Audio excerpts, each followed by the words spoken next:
Welcome to Star Bios, the podcast where we delve into the fascinating lives of Hollywood's most iconic figures. I'm your host, Casey Gold, and today we're shining the spotlight on a true legend, the incomparable Joan Baez. With a career spanning over 6 decades, Joan has captivated audiences with her soaring voice, unflinching activism, and unwavering commitment to social justice.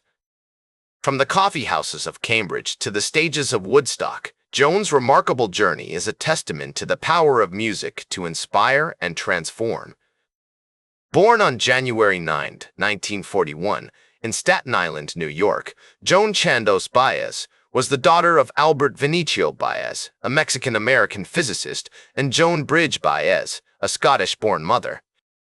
The family's early years were marked by frequent moves, as Albert's career took them to various parts of the country, including California and Massachusetts. I've spoken to sources close to the family, and they recall the young Joan being fascinated by her father's work, often spending hours listening to him explain complex scientific concepts in simple terms. This exposure would later influence her own approach to music, as she sought to break down barriers and make the complexities of social justice accessible to all.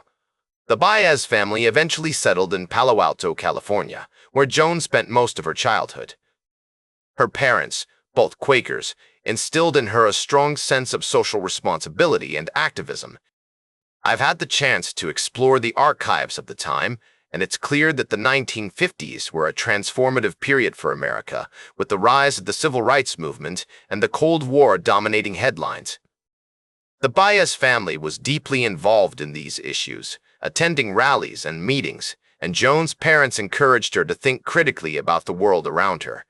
As a young girl, Joan was drawn to music, particularly folk songs, which she would often sing with her sister Mimi. Their mother, Joan Bridge, was an accomplished pianist, and the family would frequently gather around the piano for impromptu performances. These early musical experiences would lay the foundation for Joan's future career, as she began to develop her unique singing style, characterized by its soaring vocals and emotive delivery. Joan's education was marked by a sense of curiosity and adventure. She attended Palo Alto High School, where she excelled academically and developed a passion for languages, including Spanish and French. Her love of language would later serve her well, as she traveled the world, using music as a universal language to bridge cultural divides. The 1950s were a time of great social change, and Joan's family was at the forefront of many of these movements. Her parents were involved in the local chapter of the American Civil Liberties Union, and their home became a hub for activists and intellectuals. I've spoken to friends and family members who recall the young Joan being deeply affected by the injustices she saw around her, from racism to inequality. These experiences would shape her music and inform her activism, as she sought to use her platform to raise awareness about the issues that mattered most. The social and political upheavals of the 1950s would later influence her music and activism, as she sought to make sense of the world around her. Joan's rise to fame began in the late 1950s, when she started performing in coffee houses and folk clubs in Cambridge, Massachusetts. Her unique singing style, characterized by its soaring vocals and emotive delivery, quickly gained attention from audiences and critics alike.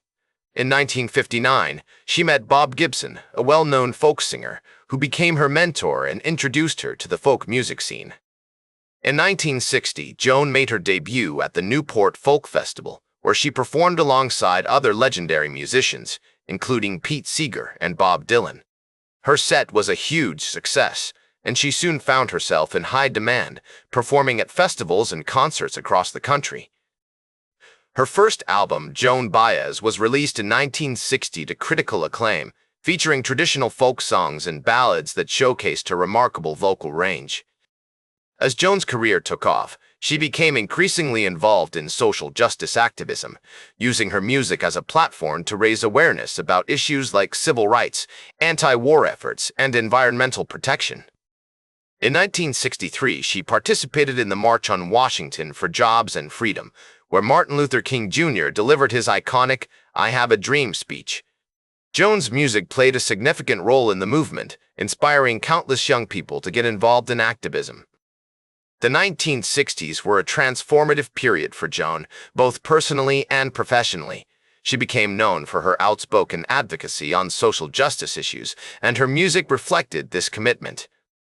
Her albums from this era, such as Any Day Now and David's Album, featured songs that addressed topics like racism, inequality, and the Vietnam War.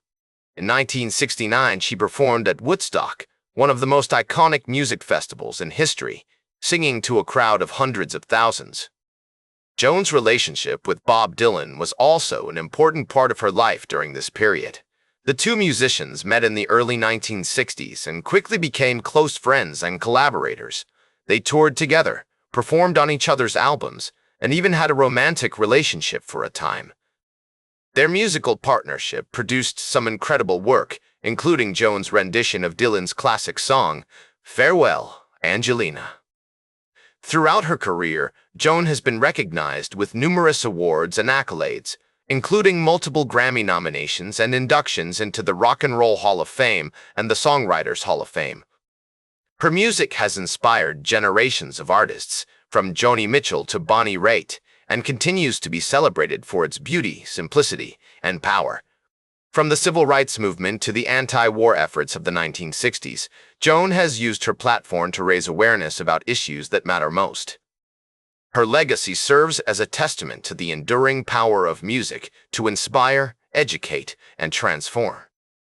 In the 1970s and 1980s, Joan remained committed to social justice and activism, using her music as a platform to raise awareness about issues like human rights, nuclear disarmament, and environmental protection. She worked closely with organizations like Amnesty International, performing at benefit concerts and rallies to support their causes. In 1979, she traveled to Northern Ireland to perform for prisoners at the Long Kesh Detention Center, highlighting the plight of those imprisoned during the Troubles. Joan's music continued to evolve during this period, incorporating new styles and themes into her work.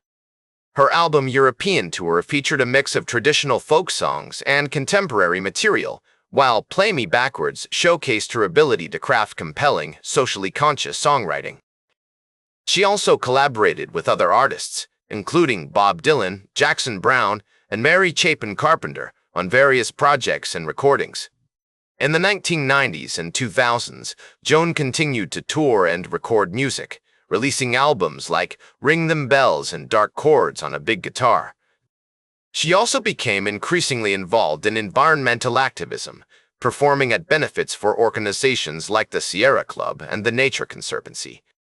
In 2008, she participated in the Songs of the Times tour, which featured music inspired by social justice movements from the 1960s to the present day. Throughout her career, Joan has been recognized with numerous awards and accolades for her contributions to music and activism. She was inducted into the Rock and Roll Hall of Fame in 1995 and received the Grammy Lifetime Achievement Award in 2007. Her commitment to social justice and environmental causes has inspired countless fans around the world, cementing her legacy as a musical legend and a tireless advocate for human rights. As Joan looks back on her remarkable life and career, she remains committed to using her music as a force for positive change. In recent years, she has performed at benefit concerts for organizations like the ACLU and the Standing Rock Sioux Tribe, continuing to inspire new generations of activists and musicians alike. As she once said, "The work of a musician is to make you feel the joy and the pain, to make you think about what's going on in the world." Joan Baez has spent a lifetime doing just that, leaving behind a legacy of beauty, courage, and conviction that will continue to inspire us all. That's all for today's Star Bios. Remember to like, share, and subscribe. And until next time, I'm Casey Gold, reminding you to keep shooting for the stars.